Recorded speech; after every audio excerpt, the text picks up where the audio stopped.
Test, test, 1, 2, 3, 4, 5, 6, 7, 8, 9, 10. Test, test, test, 1, 2, 3, 4, 5, 6, 7, 8, 10. Test, test, test, test, 1, 2, 3.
for those that didn't hear, 7:30,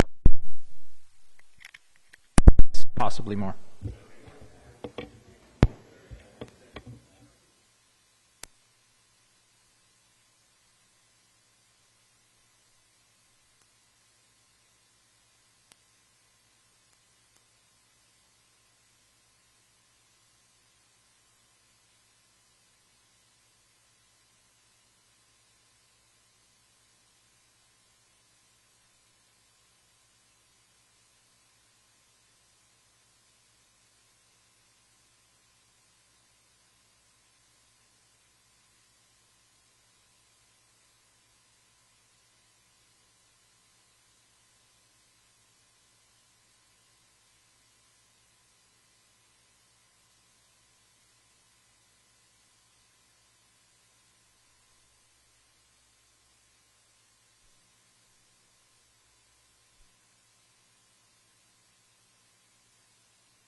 Mic check, 1, 2, 3. 1, 2, 3, 4, 5, 6, 7, 8, 9, 10. 1, 2, 3, 4, 5, 6, 7, 8, 9, 10.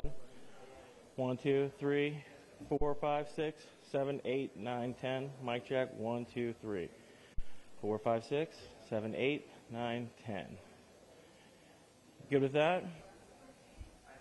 1, 2, 3, 4, 5, 6, 7, 8, 9, 10. 1, 2, 3, 4, 5, 6, 7, 8, 9, 10. Everybody good? Keep going. 1, 2, 3, 4, 5, 6, 7, 8, 9, 10. 1, 2, 3, 4, 5, 6, 7, 8, 9, 10. Check 1, check 2, check 3, 4, 5, 6, 7, 8, 9, 10. And it's for you guys coming in, 7:30 is the earliest start time for this now, so you guys are all aware. We good? Everybody? We'll do another check in about 15.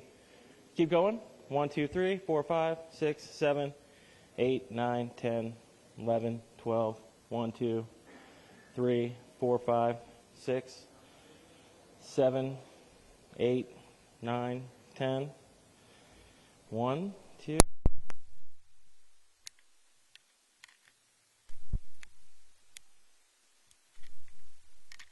1, 2. Check, check, check. 1, 2, 3, 4, 5, 6, 7, 8, 9, 10. Check, check, check. 1, 2. Check, check, check, check. Check, check, check. 1, 2, 3, 4, 5, 6, 7, 8, 9, 10. Checking. 1, 2, 3, 4, 5, 6, 7. We'll come back up in about 10 or 15 for another one.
Check, check, check.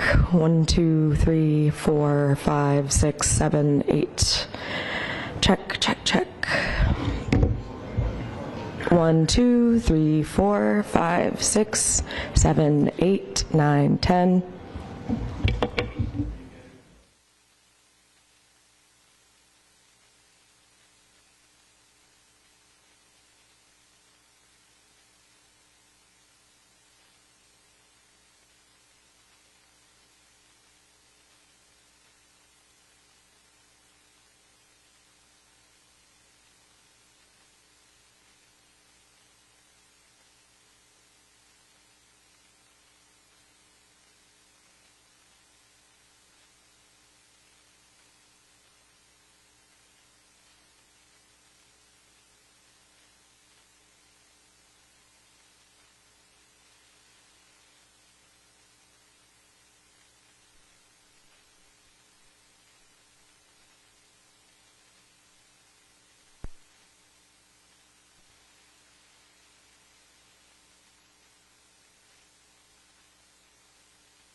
Test, test, test, test.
Check, check, check.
Check 1 2.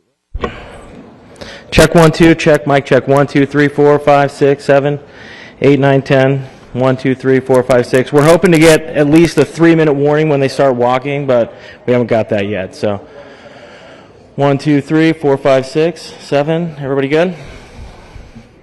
1 2 3 4 5 6. Good.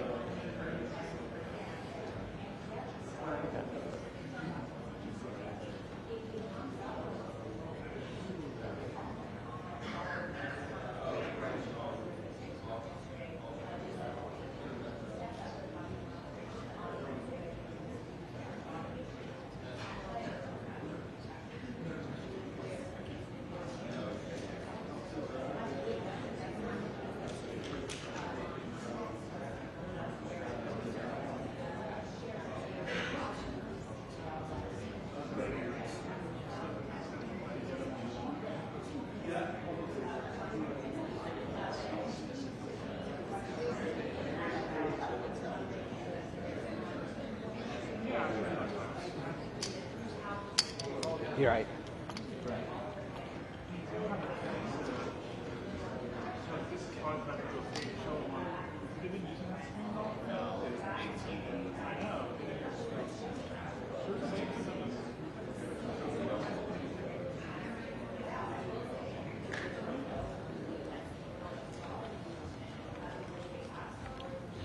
So still no official word on the start time.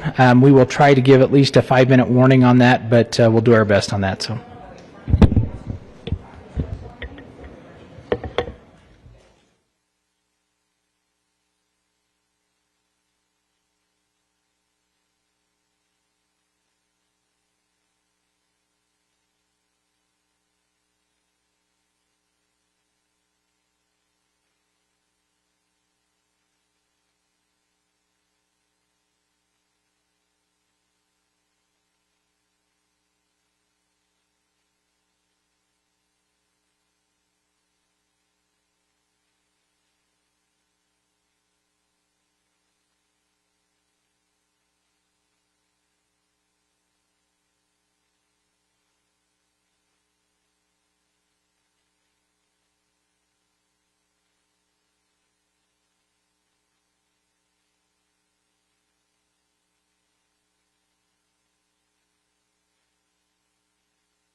Check 1 2. Mic check 1 2 3 4 5 6 7 8 9 10. Mic 1 2 3 4 5 6 7 8 9 10. Check 1 2 1 2 3 4.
Hello, hello, testing, testing.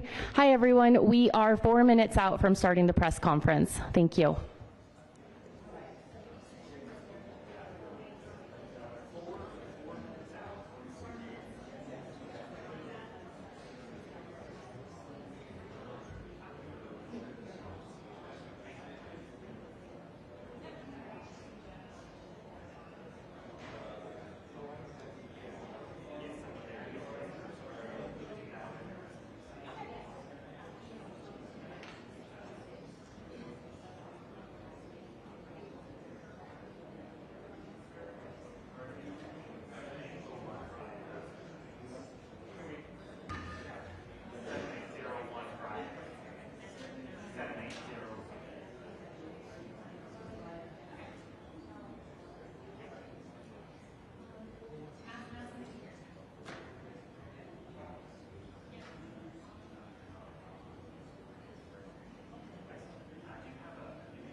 Good morning, ladies and gentlemen. At today's press conference, we will hear from Governor Cox, FBI Director Kash Patel, and Sheriff Mike Smith. We also have with us Utah DPS Commissioner Bo Mason, Lieutenant Governor Deidre Henderson, FBI Special Agent in Charge Robert Bowles, and local and federal law enforcement partners. Following the remarks today, Governor Cox, Director Patel, and Commissioner Mason will take questions. Thank you.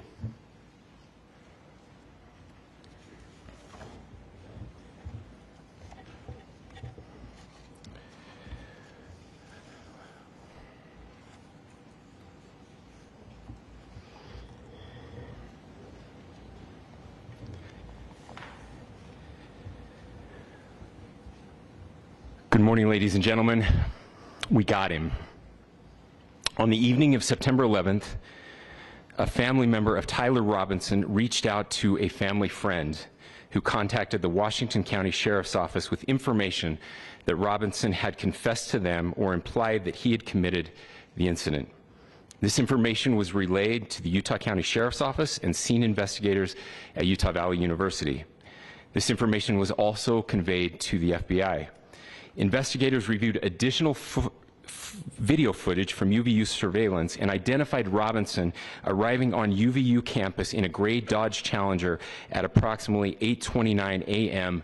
on September 10th, in which he is observed on video in a plain maroon t-shirt, light-colored shorts, a black hat with a white logo, and light-colored shoes. When encountered in person by investigators in Washington County on September 12th in the early morning hours, Robinson was observed in consistent clothing with those surveillance images. Investigators interviewed a family member of Robinson who stated that Robinson had become more political in recent years. The family member referenced a recent incident in which Robinson came to dinner prior to September 10th, and in the conversation with another family member, Robinson mentioned Charlie Kirk was coming to UVU. They talked about why they didn't like him and the viewpoints that he had. The family member also stated Kirk was full of hate and spreading hate. The family member also confirmed Robinson had a gray Dodge Challenger. Investigators identified an individual as the roommate of Robinson. Investigators interviewed that roommate, who stated that his roommate, referring to Robinson, made a joke on Discord. Investigators asked if he would show them the messages on Discord. He opened it and showed several messages to investigators and allowed investigators to take photos of the screen as each message was shown by Robinson's roommate. These photos consisted of various messages, including content of messages between the phone contact named Tyler with an emoji icon and Robinson's roommate's device. The content of these messages included messages affiliated with the contact Tyler, stating a need to retrieve a rifle from a drop point, leaving the rifle in a bush, messages related to visually watching the area where a rifle was left, and a message referring to having left the rifle wrapped in a towel. The messages also refer to engraving bullets and a mention of a scope and the rifle being unique. Messages from the contact Tyler also mentioned that he had changed outfits. I know there's been speculation as well as to the writing on those casings, those bullet casings, and I believe we have that as well. And I will share that with you now.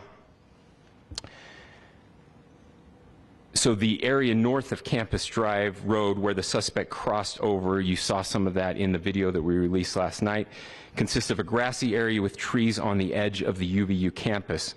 Investigators discovered a bolt-action rifle wrapped in a dark-colored towel.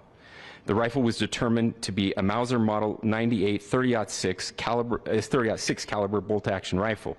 The rifle had a scope mounted on top of it. Investigators noted inscriptions that had been engraved on casings found with the rifle. Inscriptions on a fired casing read, "Notices, bulges, capital OWO, what's this, question mark." Inscriptions on the 3 unfired casings read, "Hey fascist, exclamation point, catch, exclamation point." up arrow symbol, right arrow and symbol, and 3 down arrow symbols. A second unfired casing read, "Oh Bella Chow, Bella Chow, Bella Chow, Chow Chow," and a third unfired casing read, "If you read this, you are gay, LMAO." We are indebted to law enforcement across the state who has worked seamlessly together, local law enforcement, state law enforcement, and our federal partners with the Federal Bureau of Investigation. We're grateful for everyone who worked together in such a short amount of time to find this person and to bring justice. I want to thank the public who has been so engaged, reviewing videos, helping us with sending in tips, and helping us get to this point. I want to thank the family members of Tyler Robinson who did the right thing in this case and were able to bring him into to law enforcement as well. I especially want to thank the family of Charlie Kirk, Erica, Charlie's parents, his children. I want us to be thinking of them as we bring justice in this case. They will be involved in that justice. We will be working very closely with them as we move through this process as well. This is a very sad day for our country, a terrible day for the state of Utah, but I'm grateful that at this moment we have an opportunity to bring closure to this very dark chapter in our nation's history. With that, I will now turn the microphone over to the Director of the FBI, Kash Patel. Thank you, Governor. This is what happens when you let good cops be cops. The FBI and our partners are proud to stand here today together to bring justice to the family of Charlie Kirk and honor his memory. I want to express my deep gratitude to President Trump, the Vice President, and the entire White House who have been so incredibly supportive with both resources and just personally to the FBI as a team. They had our backs the entire way, and I just want to express my gratitude for giving us the resources we need to operate in this space to bring this sort of justice at this sort of speed. In 33 hours, we have made historic progress for Charlie. Governor Cox, our partnership has been absolutely incredible these last few days. Our partnership will endure. Your state and local partners, your sheriffs, your DPS community has been unbelievably impressive in the hardest of times. And a case like this cannot be solved, cannot be brought without partnering with your state and local authorities. The FBI has a certain role to play, and we will play that role, and we will lead out for the federal government. But Governor Cox, we are so grateful for your state partnership that led out on this investigation. A little bit of the timeline. Charlie was shot at 12:23 p.m. on Wednesday. The first FBI agents arrived on scene in 16 minutes with chiefs of police at 12:39 and secured the scene. The FBI immediately launched fixed-wing assets. We utilized these assets to transport personnel, specialty technicians, hostage rescue teams. We also utilized these assets to go back and forth from the East Coast and here in Utah to transport forensic evidence and other evidence that will be analyzed and is being analyzed at our FBI laboratories in Quantico and other laboratories, including the ATF. At my direction, the FBI released the first set of FBI photos of the suspect at 10 a.m. local time on 9/11. Then, shortly thereafter, the FBI reward of $100,000 was released at 10:45 a.m. local. Myself and Deputy Director Bongino arrived on the scene at approximately 5:30 p.m. on 9/11.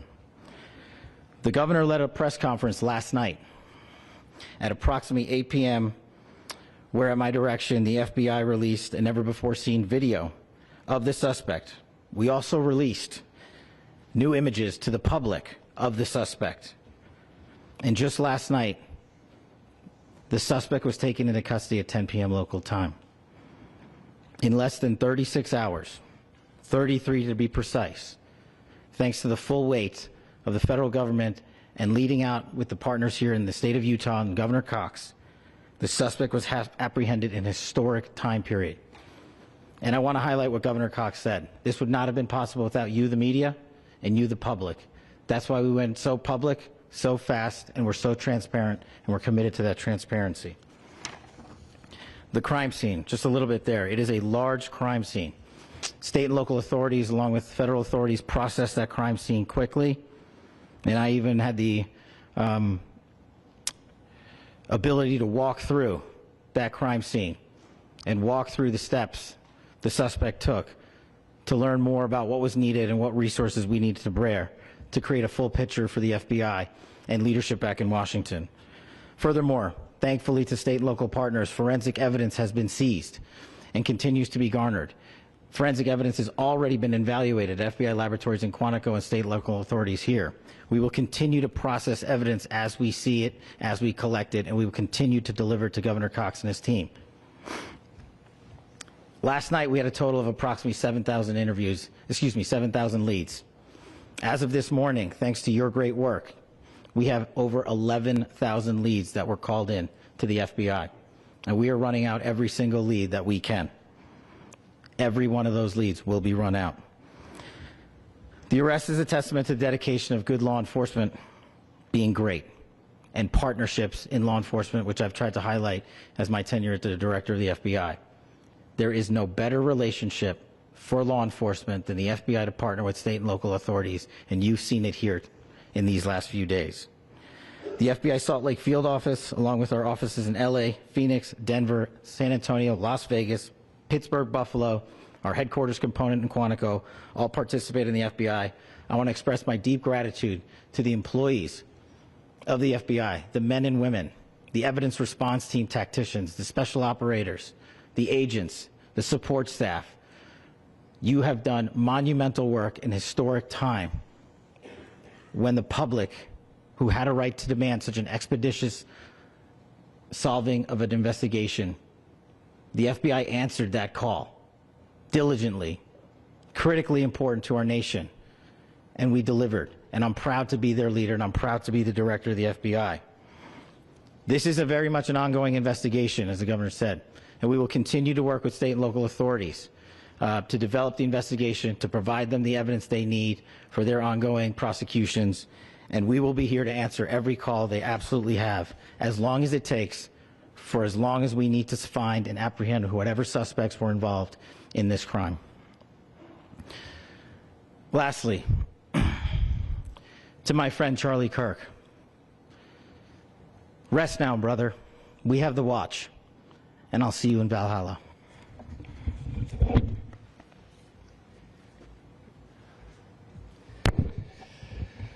Thank you, and good morning. I would just like to take a few minutes as the sheriff to express my gratitude for everybody who has played a part in this investigation. As you know, it's been a vast, a complicated, and a very, very fast-paced investigation. You're looking at people standing up here who are running on, if they got an hour's sleep in the last couple of days, they're probably lucky. It has been very taxing. It has been so impressive, speaking on behalf of the local law enforcement, to see the cooperation that we've seen in this type of case. Across the state, sheriffs, chiefs, our state partners have stepped up and have come to the call on anything that we needed. Our county chiefs have been phenomenal. Our Utah County Attorney, Jeff Gray, who's standing up here with us, has been phenomenal in leading us through this investigation. I would like to thank the federal government for their resources, their assets. Our local team here, our FBI team, has been extraordinary in helping us work through this and bring this person to justice. Most of all, I would like to thank the public, and specifically, I would like to thank the public who turned to prayers and who turned to positiveness for us. I would like to thank them on behalf of the law enforcement community, because we needed those prayers. That's what we needed to get through this. We needed your support, and you gave it to us. We needed your patience, and you gave it to us. And I would like to thank you for the Kirk family, because that's what they need, is your support and your prayers, and that will get us through all of this. So thank you everybody for everybody that have stepped up. We've had such a phenomenal response to this. Thank you.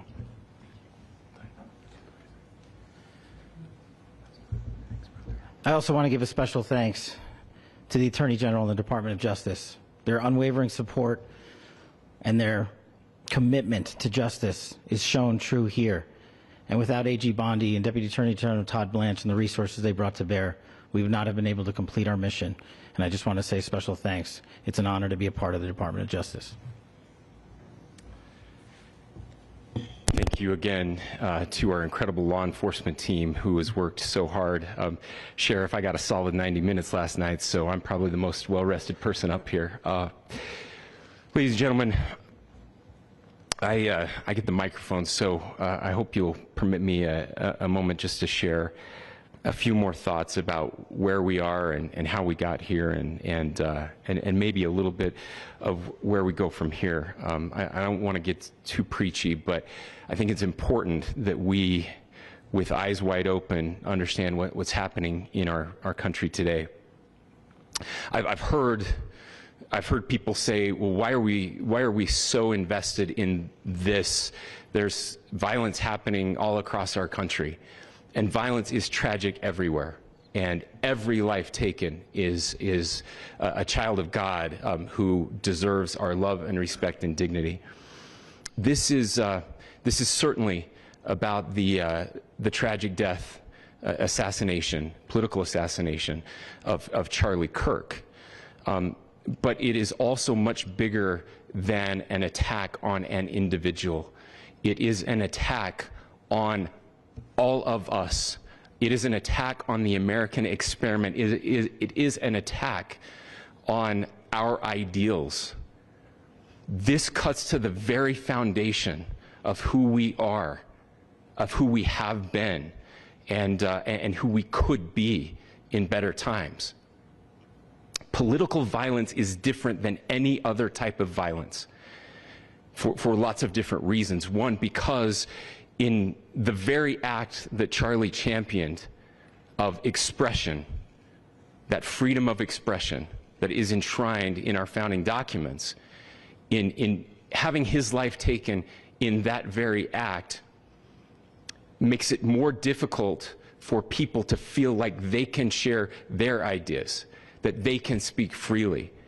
We will never be able to solve all the other problems, including the violence problems that people are worried about, if we can't have a clash of ideas safely and securely. Especially those ideas with which you disagree. That's why this matters so much. Over the last 48 hours, I have been as angry as I have ever been, as sad as I have ever been. And it was, as anger pushed me to the brink, it was actually Charlie's words that pulled me back. I'd like to share some of those. And specifically right now, if I could, I need to talk to the young people in our state, in my state, and all across the country. As President Trump reminded me, he said, you know who really loved Charlie? The youths. And he's right. Young people loved Charlie, and young people hated Charlie. And Charlie went into those places anyway. And these are the words that have helped me. Charlie said, when people stop talking, that's when you get violence. He said, the weak can never forgive. Forgiveness is the attribute of the strong. The only way out of the labyrinth of suffering is to forgive. Welcome without judgment, love without condition, forgive without limit. He said, always forgive your enemies. Nothing annoys them so much. A few months ago, I referenced this last night, Charlie posted to social media, when things are moving very fast and people are losing their minds, it's important to stay grounded. Turn off your phone, read scripture, spend time with friends, and remember, internet fury is not real life. It's going to be okay. He again said, when you stop having a human connection with someone you disagree with, it becomes a lot easier to commit violence. He said, what we as a culture have to get back to is being able to have a reasonable agreement, where violence is not an option.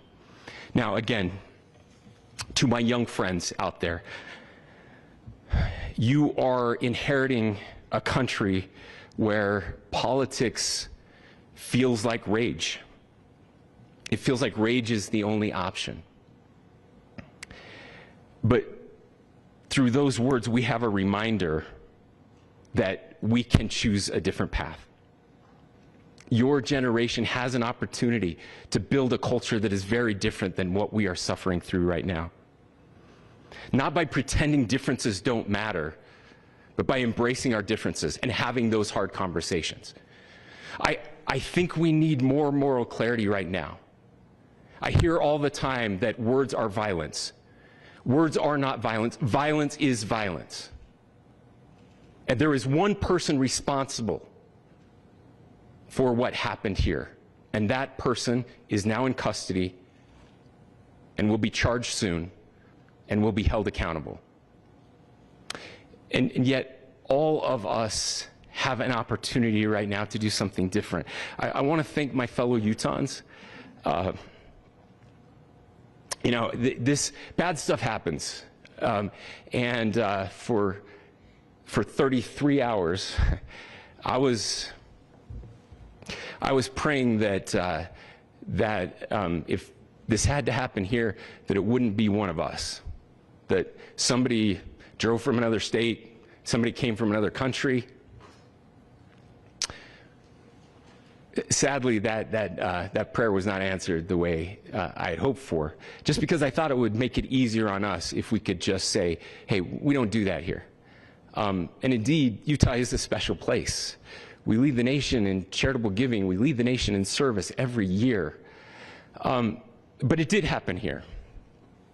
And it was one of us. But I want you to look at how Utahns reacted the last 2 nights. There was no rioting. There was no looting. There were no cars set on fire. There was no violence. There were vigils and prayers and people coming together to share the humanity. And that, ladies and gentlemen, I believe is the answer to this. We can return violence with violence. We can return hate with hate. And that's the problem with political violence, is it metastasizes. Because we can always point the finger at the other side. And at some point, we have to find an off-ramp, or it's going to get much, much worse. But see, these are choices that we can make. History will dictate if this is a turning point for our country. But every single one of us gets to choose right now if this is a turning point for us. We get to make decisions. We have our agency. And I desperately call on every American, Republican, Democrat, liberal, progressive, conservative, MAGA, all of us to please, please, please follow what Charlie taught me. I'll just conclude with words I share often from a friend and author, Yuval Levin, who was asked if he was optimistic about our country. And he said, I'm not optimistic. He said, I hate optimism. Like, that sounds bad. But he said, optimism is a vice. It's this idea that good things are just going to happen. And he said, in the history of the world, good things have never just happened. He says, I'm not optimistic, but I am hopeful. And hope is the virtue that sits between the vices of optimism and pessimism. Hope is the idea that good things are going to happen because we can make them so. I still believe in our country. And I know Charlie Kirk believed in our country. I still believe that there is more good among us than evil. And I still believe that we can change the course of history. I'm hopeful because Americans can make it so. Ladies and gentlemen, we're happy to answer any questions you might have. Governor, can you please speak to whether the suspect is speaking with authorities and his demeanor, Tyler Robinson, when he turned himself in? I cannot speak to that right now. Governor, how do you interpret the engravings on the casing? Well, I will leave that up to you to interpret what those engravings mean. I think the clearest one that says "catch fascist," there's not, and by the way, that's like catch like a ball, catch this. That's I think that speaks for itself. Governor, you indicated that he had been communicating. Please. Talked about this level of hatred that this person expressed in the dinner. Beyond that, is there anything in your view that you discovered that may have radicalized or changed him to prompt him to commit such a horrific? There's nothing more that we can share at this time. Governor, you indicated that he had been communicating with a friend on Discord about the gun. Do you anticipate any more arrests? We do not at this time have any information that would lead to any additional arrests. Do you believe he acted alone? Yes, but the investigation is ongoing. How he came into custody of police and where he is right now? Yes, so right now, Mr. Robinson has been booked into the Utah County Jail. You heard the president this morning report that he was taken into custody, that his family and a friend helped to deliver him into custody of law enforcement in Washington County. For those of you that don't know where Washington County is, it is the southwesternmost part of the state of Utah. It's about a 3.5 to 4 hour drive from here, where we are right now, and that's where he lived and where they turned him in. Please, I'll go here. I can't share any more than what I've already shared. Yeah.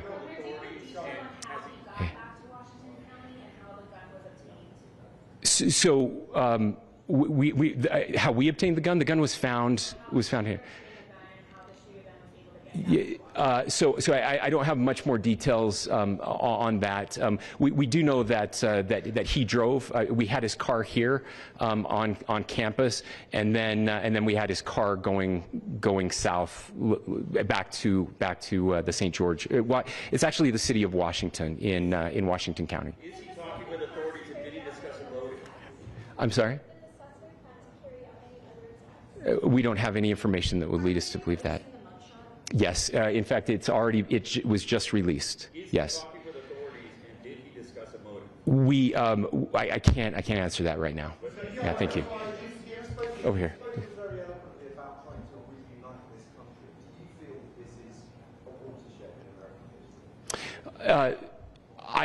I absolutely believe that this is a watershed in American history. Yes. The question is, what kind of watershed? And that chapter remains to be written. Is this the end of a dark chapter in our history, or the beginning of a darker chapter in our history? Look, I mean, if you look at true political assassinations in this country of someone of this stature, this feels a lot like the late 60s, and having one so gruesomely displayed on camera in all of our hands and in all of our pockets. We are not wired as human beings biologically, historically. We have not evolved in a way that we are capable of processing those types of violent imagery. And by the way, we've seen another one with a gruesome stabbing very recently that went viral. This is not good for us. It is not good to consume. Social media is a cancer on our society right now. And I would encourage people to log off, turn off, touch grass, hug a family member, go out and do good in your community. That is happening, and it's happening organically right now. I had a friend in a small city in Utah who said, we're getting together, the Republicans and Democrats in my little town are getting together to have a discussion last night, just to find a way to find their better angels. So yes, this could be, I mean, again, you have to go back to JFK to have seen a video live of something like this happening. I wasn't born until 1975, but I know that things were really dark in the late 60s. Sorry to some of you. I know some of you were there. This is our moment. Do we escalate, or do we find an off-ramp? And again, it's a choice. It's a choice, and every one of us gets to make that choice. Two more questions right here. Could we clarify that the release of those enhanced images at 8 p.m., the timeline that Director Patel gave us, led to the arrest at 10 p.m.? Is there a direct connection between those two events? I cannot comment if there is a direct connection or not, but all I can say is that that through some process, the family came to know that this had happened. One more thing, Governor. Could you just clarify the clothing issue you mentioned earlier? Was he changing outfits? Correct. Yes. So when he's first spotted on campus, he has different clothing on, and then he changes clothing on the roof, and then changed back into that clothing at some point, so that when he was apprehended, when he was arrested, the clothing matched the clothing he had on before the shooting here at UVU. Last question here. Yes. Suspect was from Utah. Can you kind of tell us a little bit more about where, and was he a student here at this university, and is there any history of mental illness? Yeah. So I don't have any information on the mental illness part. He was not a student here at UVU. He was living and had lived for a long time with his family in Washington County, in the southernmost part of our state. Thank you, everyone, for your great work in getting this information out. I would just say, process-wise, this may be important. I know many of you aren't familiar with the process in Utah. I think it's important that you understand that. Basically, we have 3 days for charging documents to be filed. A CI will be filed. We'll have more information then, more detailed information, as those charging documents are filed in preparation for a preliminary hearing. So 3 days. So we would anticipate then that early next week those charging documents will be filed. We will obviously be working. The county attorney will be working very closely with Mr. Kirk's family as those documents and decisions are prepared and made. Thanks, everyone.